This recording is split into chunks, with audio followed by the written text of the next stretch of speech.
مفتی صاحب یہ جیسے اب درود پاک کا ذکر ہو رہا ہے، ایک حدیث کا تصحیح بھی فرمائیے گا کہ اس حوالے سے بھی ہے کہ قرآن کریم پڑھنے میں جس کا وقت گزرتا ہے اللہ تعالیٰ اس کو دعا کے بغیر ہی عطا کرتے ہیں۔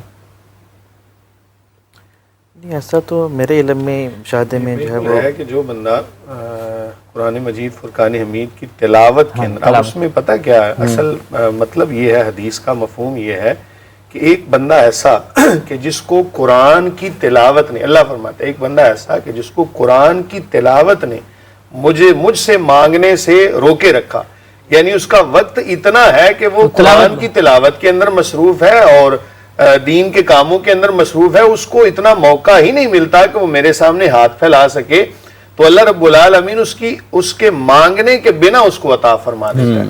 تو اصل یہ جو قرآن کی تلاوت کا مسئلہ ہے نا، ہم جب حدیث میں پڑھتے ہیں کہ فلاں بندے کا وقت جو ہے وہ تلاوت قرآن کے اندر گزرا، اور یہ بھی ہم حدیث میں پڑھتے ہیں کہ جو قرآن کی تلاوت کرنے والا ہے اس کو فلاں کے اوپر فوقیت حاصل ہے۔ اصل وجہ یہ ہے کہ چونکہ وہ عرب دور تھا، اور عرب دور کے اندر قرآن جیسے ہی تلاوت کرتے تھے وہ قرآن کو سمجھتے بھی تھے، تو ہمارے پاکستان یا جو اجمی لوگ ہیں ان میں اعتبار کیا جائے گا کہ جو قرآن کو سمجھنے والے ہیں یعنی علماء ہیں، تو علماء کی فضیلت و شان یہ ہے کہ اگر ان کا سارے کا سارا وقت دین اسلام کے حوالے سے تدریس کے اندر، تقریر کے اندر، تحریر کے اندر اور دین کی تبلیغ اور ارشاد کے اندر گزرتا رہتا ہے، ان کو اتنا موقع ہی نہیں ملتا کہ وہ اللہ کے سامنے ہاتھ پھیلا سکیں۔ ساری مصروفیت اللہ رب العالمین ان کے دل کی باتوں کو جاننے والا ہے، وہ ان کو بن مانگے عطا فرماتا ہے۔ جی، یہ بات ہے کہ اللہ تعالیٰ چونکہ علیم صدور ہے، دلوں میں جو دعائیں ہیں، جو خواہشات ہیں، جو تمنائیں ہیں یا جو نیڈز ہیں انسان کی ضرورتیں ہیں، ان کو جانتا ہے،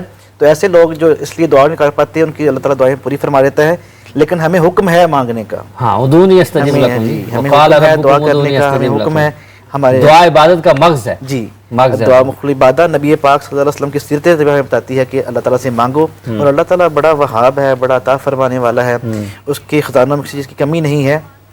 اب پھر مانگنے کا بھی وہی ہے نا، جتنی یقین سے مانگو، جتنی دعا سے پہلے درود پاک پڑھو، جی ہاں، اللہ تعالیٰ کے اپنے ایسے ہی نا کاننا کا ترا ہو، اللہ تعالیٰ کو ایسے اس سے مانگو، ایسے اس کی عبادت کرو جیسے تم اسے دیکھ رہے ہو۔ اگر ایسی حضوری نہیں ہے فَإِن لَمْ تَكُنْ تَرَاهُ فَإِنَّهُ يَرَاكَ، پھر بندگی یوں کرو، عبادت یوں کرو، دعا یوں مانگو جیسے اللہ تعالیٰ آپ کو دیکھ رہا ہے۔ تو یہ تصور باندھ کے دعا کریں اور اللہ تعالیٰ دعائیں قبول مطلب یہ جو آج کل کے دنوں میں تسبیح ہاتھ میں ہوتی ہے، کچھ وہ دوسری بھی ہوتی ہے جس پہ آپ کاؤنٹ کرتے رہتے ہیں، یا دوسری تسبیح دانوں والی بھی ہوتی ہے، چلتے پھرتے پڑھنا، یہ بھی مناسب ہے؟ جی، پڑھنا تو کوئی بری چیز نہیں ہے، لیکن یہ کہ جتنا تنہائی میں بیٹھ کے جتنا اپنا توجہ سے آپ کی جو ہے کنسنٹریشن جو ہے وہ اللہ تعالیٰ کی طرف سے اتنا ہی زیادہ اس پہ اجر ہے، لیکن کوئی حرج نہیں ہے پڑھنے میں۔ بعض کو لوگ یہ سمجھتے ہیں کہ تسبیح ہاتھ میں پڑھنے سے جو ہے وہ معاذ اللہ جو ہے صرف ریاکاری ہوتی ہے، تو میرا اس میں اپنا موقف ہے، کوئی اختلاف کر سکتا ہے۔ میری ذاتی رائے یہ ہے کہ جو ہے نا ریاکاری کا معاملہ یہ بندے اور اللہ کے درمیان کا معاملہ ہے، بندہ کس نیت سے پڑھ رہا ہے، نیت کیا ہے، اللہ تعالیٰ جانتا ہے۔ ہمیں اس پہ کسی کے اوپر جو ہے نا وہ ایسا نہیں کرنا چاہیے۔ البتہ ہمیں نفلی عبادت کو تنہائی میں کرنے کا حکم دیا گیا ہے، جتنا چھپ کے کریں، جتنا شرکی میں کریں، تنہائی میں کریں، اس پہ زیادہ ثواب ہے۔ فرضی عبادت پہ کوئی رعایا کاری نہیں ہوتی، اسے کھلے عام کریں، اس پہ نفلی عبادت اگر آپ تنہائی میں کرتے ہیں تو اس کی زیادہ فضیلت ہے۔ ایک کویسچن میں بھی کرنا چاہ رہا تھا کہ ہم سارا دن مصروف ہوتے ہیں باقی کاموں میں،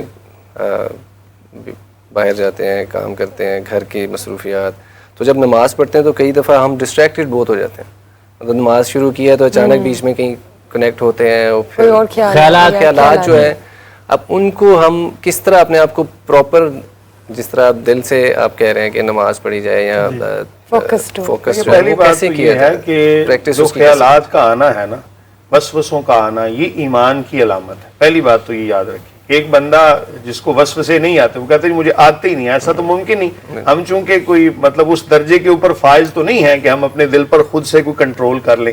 جہاں تک ہے وسوسے کا آنا غلط نہیں ہے، وسوسے کو دل میں قرار دینا، جگہ دینا، یہ غلط ہے۔ تو اگر ایسی صورت ہے تو پہلی بات یہ یاد رکھیں کہ ایمان کی دلیل ہے، چور بھی چوری وہیں کرتا ہے جہاں اسے مال نظر آتا ہے، تو شیطان بھی حملہ اسی دل پہ کرتا ہے کہ جہاں اسے کچھ نہ کچھ نظر آتا ہے۔ دوسری بات یہ کہ جب آپ نماز شروع کریں تو اس کے لیے مفتی صاحب وظیفہ بتائیں گے، میرے علم میں جو ہے وہ میں عرض کر دیتا ہوں کہ جب آپ نماز شروع کرنے لگیں تو پہلے نمبر پر تو اچھے طریقے سے وضو کریں اور اللہ تعالیٰ کی بارگاہ میں التجا کریں کہ مولا کریم میں تیری عبادت شروع کرنے لگا ہوں تو شیطان کو تو نے ہی پیدا فرمایا ہے بطور آزمائش اور اس سے حفاظت بھی تو ہی فرما سکتا ہے. یہ التجا کر کے اور 7 مرتبہ تعوذ پڑھ لے لا حول ولا قوت الا باللہ العلی العظیم. ایسا کر کے تو اپنے بائیں کندھے کی جانب, جس طرح ایک ہوتا ہے تھوکنا, ایک ہوتا ہے تھو کا لفظ بولنا, تو اس طرح کرے اور پھر نماز شروع کرے. نماز شروع کرتے ہی 3 چیزوں کا خیال رکھے. ایک تو یہ کہ نماز کے ترجمے کے اوپر غور ہو کہ میں کیا پڑھ رہا ہوں.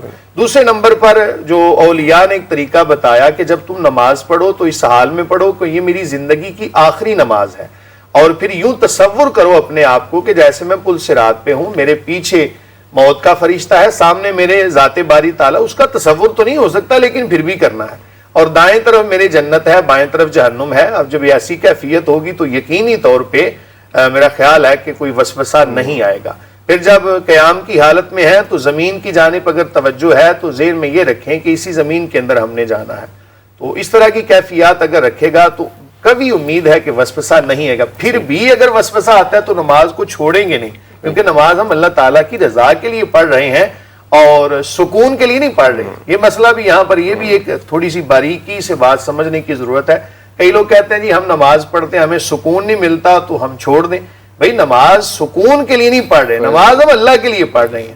تو یہ چیزیں ہیں. مزید بالکل جی بالکل جا فرمایا مفتی صاحب نے. نماز تو فرض ہے ہمارے ذمہ, ہماری ڈیوٹی ہے, ہم اپنی ڈیوٹی پرفارم کر رہے ہیں. اور بالکل جنہوں نے بات کی ہے وہ نبی پاک صلی اللہ علیہ وسلم کی حدیث مبارکہ کا مفہوم بیان فرمایا انہوں نے کہ ایک صحابی نے عرض کی یا رسول اللہ صلی اللہ علیہ وسلم مجھے نماز پڑھتے وسوسے بہت آتے ہیں. تو فرمایا کہ میرے صحابی تم مجھے بتاؤ کہ جو چور ہے وہ چوری کرنے اسی گھر میں آئے گا جس گھر میں ہیرے جواہرات سونا چاندی ہوگا, یا جو خالی گھر ہوگا. عرض کی یا رسول اللہ جس گھر میں ہیرے جواہرات سونا چاندی ہوگا. تو فرمایا کہ پھر تمہارے دل میں چونکہ ایمان ہے اس لیے شیطان وسوسے ڈالتا ہے, اپنی نماز جو ہے اس کو جاری رکھو.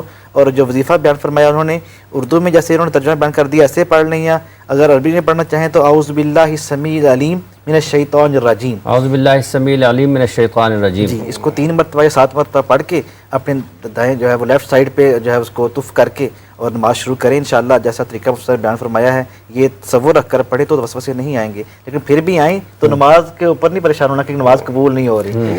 آپ ایک نماز پڑھتے ہیں, اگلی نماز پڑھنے کے اللہ تعالیٰ توفیق عطا فرماتا ہے تو یہ آپ کی نماز کی قبولیت کی نشانی ہی ہے. ٹھیک ہے. اگلی نماز کی اگر دوبارہ جاتے ہیں تو اس کا مطلب یہ ہے کہ قبولیت والی ہے کہ اگر دوبارہ جا رہے ہیں. ٹھیک ہے, اللہ سب کو توفیق دے. بہت بہت شکریہ آپ کا مفتی صاحب, آپ کا بھی بہت بہت شکریہ, آپ کا بھی بہت بہت شکریہ. ہم یہاں پہ لیں گے ایک عصر بریک, اور عصر بریک کے بعد ہم آ رہے ہیں واپس, لیکن اس کے دوران آپ دیکھیں سما کچن میرب آپ کا ویٹ کریے, اور آج دیکھتے ہیں کون سی مزے کی ریسیپی میرب بنا رہی ہے. اور تو اور عصر بریک کے بعد جب ہم واپس آئیں گے تو ساحل ادیم ہمیں آڈیو کال پہ جوائن کریں گے, اور آپ اپنے فیوریٹ کویسچنس کر سکتے ہیں ان سے لائیو.